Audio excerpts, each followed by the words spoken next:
She told me my cardigan and my sensible shoes would make the photographs look cheap, so she asked me to stay home from her own partnership celebration. Let that sink in for a second. Because I sat with it a lot longer than a second, I'll tell you that much. My name's Eleanor Whitfield. I'm 64 years old. I've lived outside Portland, Oregon my whole life. And up until about 5 months ago, I would have told you the hardest thing I ever survived was already behind me. I would have been wrong. Welcome to Dad's Raw Revenge. Get comfortable, because this one's going to take you somewhere. Hit that like button and drop a comment below letting me know where you're watching from. Trust me, you're going to love it here. Let me back up. Because you need to understand who I was before you understand what my daughter tried to leave out of the photographs. I taught high school English for 32 years at the same public school in Beaverton, retired 6 years ago with a pension that covers exactly what a pension covers, which is to say, not much, and I have never once been ashamed of that. My husband Walter died of a heart attack 14 years ago, on a Tuesday, mowing the lawn, gone before the ambulance arrived, and I raised our daughter Michelle through her last 2 years of high school and all 4 years of college mostly alone, on a teacher's salary, with cardigans I bought at the same discount outlet for 20 years because a woman raising a teenager solo doesn't spend money on things that don't need replacing. What Michelle does not know, what almost nobody outside a small circle of professionals knows, is that Walter's family, going back 3 generations, built and sold a shipping logistics company in the 1990s for a sum that still makes my hands shake a little when I think about the number 2 directly. Walter's grandfather started it with 2 trucks. Walter's father grew it into something that moved cargo up and down the entire West Coast. When Walter's father passed, the proceeds from that eventual sale went into a family trust so large and so carefully structured that even Walter himself, before he died, insisted it stay quiet, managed conservatively, never touched for lifestyle, held instead for the family's actual future, education, medical emergencies, real security, not appearances. Walter named me sole trustee before he died. Not a lawyer. Not a bank. Me. He sat across from me in a hospital waiting room during what turned out to be his final cardiology appointment, 6 months before that Tuesday on the lawn, and he said, "Eleanor, you're the most careful person I have ever known with money that isn't flashy about it, and I need you to hold this the same way. Quiet. Careful. Nobody's inheritance until it's actually earned or actually needed. Not handed out because someone made a good impression at a party. I have kept that promise for 14 years. I structured the trust through a private financial management firm with an attorney named Dorothy Kim overseeing the legal architecture, my name appearing nowhere in any document Michelle would ever casually encounter. Managed under Walter's family name through a holding entity instead of mine. I still drive a 12-year-old Camry. I still clip coupons, not because I have to anymore, strictly speaking, but because that's who I am, and because Walter asked me to keep this quiet, and I have never once needed anyone to know what I actually control to know that I control it. My sister-in-law, Walter's younger sister Josephine, lives about 40 minutes away in Hillsborough, and she's really the only other person alive who fully understands the shape of what Walter's family built. Josephine never touched her own share of the original inheritance either, put it all into her grandchildren's education funds instead, quiet as I've been about my own portion, and we have Sunday coffee together most weeks, comparing notes on grandchildren and gardens and never once mentioning numbers out loud, because that was always how this family did things right, back when Walter's father was still alive to set the tone himself. I taught junior and senior English for most of those 32 years, To Kill a Mockingbird every fall, The Great Gatsby every spring, and I used to tell my students that the most interesting people in any story are rarely the loudest ones in a room. I believed that as a teacher long before I ever needed to live it myself. I have a shelf full of thank you cards from students now in their 40s and 50s, doctors and mechanics, and one fairly well-known novelist, and not one of them ever knew that their unassuming English teacher in the Cardigan went home some nights to review quarterly trust statements worth more than most of their annual salaries combined. I never needed them to know. That was always the point. Now let me tell you about my daughter. Michelle Whitfield Ashworth is 36 years old, and she is, without exaggeration, the most driven person I have ever raised or known. Sharp as her father, stubborn as me, worked her way through a prestigious law school on scholarships and loans she is still paying off, and became, 4 months ago, the youngest equity partner in the history of a mid-sized but well-regarded firm in downtown Portland. Ashworth being the name she took when she married her husband Craig 11 years ago. A decent enough man who works in commercial insurance and has never quite known what to make of me either. I was so proud of Michelle the day she made partner I cried actual tears sitting alone in my kitchen. I want that understood clearly before anything else in this story. My pride in my daughter has never once wavered. Not for one single day of her entire life. What wavered, over the last 2 years especially, was Michelle's comfort with where she came from. It started small. The way it always starts small. She stopped inviting me to firm events, said it was easier, said the crowd was very corporate, very buttoned up, said I'd probably be more comfortable at home anyway. I let that slide the first time. Told myself she was being considerate. Second time, I noticed it wasn't consideration at all. Then came the partnership celebration. If you have been listening for a while, do us one quick favor. Subscribe. Costs you nothing, means everything to us. Thank you, genuinely. Big event, 150 guests at a rooftop venue downtown, senior partners, major clients, a photographer hired specifically to capture the evening for the firm's website, and a regional legal magazine profile that was already scheduled to run the following month. Michelle called me 2 weeks before the event, and I could hear in her voice before she even finished her first sentence that whatever was coming had been rehearsed. "Mom," she said, "I love you, but I need to talk to you about Saturday." "Okay," I said. "It's just," she started, then stopped, then started again the way people do when they've practiced something and it still doesn't come out easy. "This event is going to be photographed really extensively. Craig's boss will be there, senior partners from 3 other firms, a journalist doing a profile piece. And I just..." She paused. "I love your cardigans, Mom, I really do, but the whole aesthetic they're going for is very polished, very curated. And I just think, given how many photos are being taken, it might be easier for everyone if you sat this one out. I don't want you to feel like you have to dress up or perform for people, and honestly, it might be less stressful for you too." The line went quiet for a moment on both ends. "Less stressful for me," I repeated. "I just don't want anything to feel out of place in the photos," Michelle said quickly. "It's not about you, Mom. It's about the optics of the whole event. I hope that makes sense." Out of place. 32 years teaching other people's children how to read Shakespeare and write a proper argumentative essay. 14 years raising her alone after her father died. And on the night she reached the top of the career I helped fund with a teacher's salary and every spare dollar I never spent on myself, I was the thing that might be out of place in the photographs. I want to tell you I had some perfect line ready. I didn't. I sat there for a moment in my kitchen, looking at a photograph on my refrigerator of Michelle at 8 years old, missing her 2 front teeth, grinning in a hand-me-down dress at her own 3rd grade graduation, the one I'd sewn a small repair into the hem of the night before because we couldn't afford a new one. "I understand," I said quietly, and my voice came out steadier than I felt. "Really? You're not upset?" "I heard you," I said. That's all I gave her. That's all she needed. We hung up. I sat in my kitchen for a long time after that call, and I did not cry, though I want you to know I came close, closer than I had in years.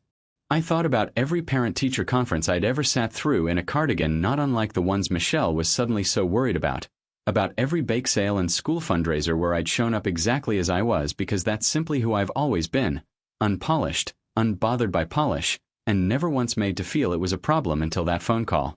I thought about the years right after Walter died, when I'd sit at this same table grading essays past midnight, too tired to worry about whether my clothes matched anyone's idea of success, because success, to me, back then, meant Michelle had clean clothes for school and a hot dinner and someone who showed up to every single thing that mattered to her. I thought, too, about how many nights I'd fallen asleep in that same cardigan over a stack of essays, red pen still in hand, and woken before dawn to make her breakfast and start the whole cycle again, year after year, and never once complained about any of it, because a mother doesn't keep score on the things she does out of love. I thought about Walter, about that hospital waiting room, about him telling me to hold this quiet, careful, until it was actually needed. And I thought, sitting there in my 20-year-old cardigan, that maybe this was exactly the moment he'd been talking about, even if neither of us could have known it 14 years ago. I didn't say anything else to Michelle that night, or the next morning, or for 6 weeks after that. Some things you don't fix with a phone call. Some things you let sit until they're ready to be handled properly. Here's what Michelle did not know. sitting on that phone call telling her own mother to sit out her career's biggest night. Here's what Craig did not think through when he apparently agreed with her about it, which I found out later through my sister-in-law. Here's what nobody at that firm understood until it was far too late to matter. I control every single dollar of the trust that has quietly paid off Michelle's law school loans faster than her salary alone ever could have. That covered the down payment on her and Craig's house 3 years ago, disguised as a family gift from Walter's estate that Michelle assumed had been fully distributed years earlier. That has been discreetly covering the excess costs of her aging mother-in-law's memory care facility for the past 18 months, a fact Michelle doesn't even fully know. The scope of every one of those payments flows through Dorothy Kim's firm, through Walter's family holding entity, quiet, invisible, the same way it always has, because I made a promise to a dying man and I have never once broken it. The partnership celebration happened without me. I stayed home that Saturday night, made myself a simple dinner, watched an old movie, and did not check my phone once, which took considerably more willpower than I expected it to. I let it sit for 6 weeks. I didn't retaliate. I didn't call Michelle demanding an apology. I didn't lean on anyone. I just thought, and I waited, the same way I've waited through 32 years of report cards and permission slips and every other quiet decision that shapes a life nobody notices until much later. Those 6 weeks were not simple ones for me, and I want to be honest about that rather than pretend I floated through them serene as still water. I found myself, more than once, standing in front of my own closet looking at rows of cardigans in navy and gray and forest green, wondering, in moments I'm not particularly proud of, whether Michelle had a point buried somewhere underneath the cruelty of how she'd said it. I am, after all, human, and even a woman who has spent a lifetime being careful with appearances can still feel the sting of being told her appearance is the problem. I called Josephine one of those evenings, and she listened to the whole story without interrupting, the way she always does, and when I finished she said only, "Eleanor, you raised that girl on a teacher's salary and never once let her know she was missing anything. That's not a woman who should be hiding from a camera. That's a woman who should be in the center of every single photograph that family ever takes." I sat with her words a long while after we hung up. What I did during those 6 weeks was call Dorothy Kim and ask her to prepare a complete, formal accounting of every distribution made from the trust over the last 14 years, every loan payment, every gift, every disguised transfer, all of it, organized clearly, dated, itemized. Not to punish Michelle. I want that understood plainly. I am not a cruel woman and I never wanted to be one, not even in that kitchen with my voice shaking. I did it because I had spent 14 years quietly deciding my daughter's financial reality without her ever fully understanding the scope of what I'd built around her, and something about being told my cardigan would ruin a photograph made me realize she deserved to finally see the whole picture, not to shame her, but because a woman who's about to inherit real responsibility for a family trust someday needs to understand exactly what that responsibility actually looks like. Dorothy called me back 9 days later. "Eleanor," she said, "I have to tell you, seeing it all laid out like this myself, I don't think Michelle has any idea how much of her life has been quietly supported. This is nearly $2.1 million over 14 years. Dorothy has known me for over a decade now, has seen every version of this family's finances in careful, unglamorous detail, and even she paused a moment on the line before continuing, as though the total surprised even her when it was finally assembled in one place. I sat with that number for a long moment on my end of the phone. I'd known the pieces individually. Seeing them added together still landed somewhere different. "I'd like you to schedule a meeting," I told Dorothy. "Michelle, Craig, and myself. Present it exactly as it is. No editorializing." The meeting happened 3 weeks later in Dorothy's downtown office, a quiet, professional space with darkwood paneling that felt a world away from a rooftop full of photographers. Michelle walked in wearing a sharp gray suit, the kind of outfit that would never be out of place in any photograph anywhere, and I want you to know I felt not 1 ounce of bitterness looking at her. I only felt tired and a little sad and mostly, underneath it all, still completely full of love for my daughter, the same love I'd had since the day she was born. Dorothy had a folder for each of us, thick, organized by year, with tabs and highlighted totals, the kind of methodical presentation that only comes from an attorney who has spent decades making sure numbers speak for themselves without anyone needing to raise their voice over them. Dorothy has always had a gift for that, letting the facts carry the weight of a conversation so that nobody in the room feels attacked, only informed. She started with the earliest distribution, a modest sum toward Michelle's first year of law school tuition that I'd approved without ever telling her where it actually came from, and worked forward chronologically from there, year by year, loan payment by loan payment, gift by disguised gift. Dorothy walked them through the accounting page by page. Michelle's face changed slowly as the numbers accumulated, from polite professional attention to something closer to genuine shock. Craig went pale somewhere around the mortgage down payment line. "Mom," Michelle said when Dorothy finished, her voice smaller than I'd heard it in years. Is this real?" "Every dollar," I said. "You've been managing all of this. This whole time. You're the trustee." "I have been since your father died," I said. "He asked me to keep it quiet. Careful. Not something you inherit until you actually understand what it means to hold it responsibly." I paused, watching her absorb that. "It was never a secret meant to hurt you, Michelle. It was a promise meant to protect you from the pressure of a number, from people who might love the number more than they loved you, from the very thing I watched happen to a few families around your father's when their inheritances became public knowledge long before the children were ready to carry them well." Michelle was quiet for a long moment, staring at the papers in front of her. "The night of my partnership party," she said slowly. "You paid off my student loans that same month. I thought that was just finally, I'd saved enough." "You'd been paying diligently for years," I said. "I simply finished it. Quietly. The same week you asked me to stay home from your celebration so my cardigan wouldn't be in the photographs." The room went very still. "Mom, I didn't know," Michelle said, and I watched real tears start in her eyes, not performed ones. "I swear to you, I didn't know any of this. If I had known, I never would have." "I know you wouldn't have," I said, and I meant it gently, because I have never doubted my daughter's basic decency, only her judgment in one specific painful moment. That's exactly why I wanted you to see all of it laid out plainly. Not to punish you. To show you what quiet actually looks like, Michelle. What it costs a person to hold something like this without ever asking for credit, without ever needing anyone to see it. I have never once needed you to know what I control to know that I control it well. But I needed you to understand it before you inherit the responsibility of holding it the same way someday." Craig, to his credit, spoke up for the first time. "Eleanor, I am deeply sorry. I told her the optics thing made sense at the time. I didn't think it through, and I should have." "No," I said. "You didn't."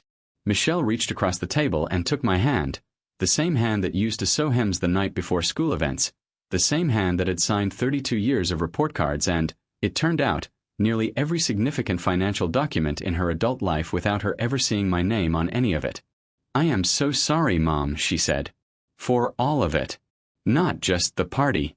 For not seeing you. Really seeing you. This whole time." She wiped at her eyes with the back of her hand, the same instinctive gesture she'd had as a little girl after skinning a knee. Some things about a person never quite change no matter how many law degrees or partnerships come after. "I know," I said. "You're seeing me now. That's the part that matters. I'll give you the rest quickly, because you've earned the ending same as I did."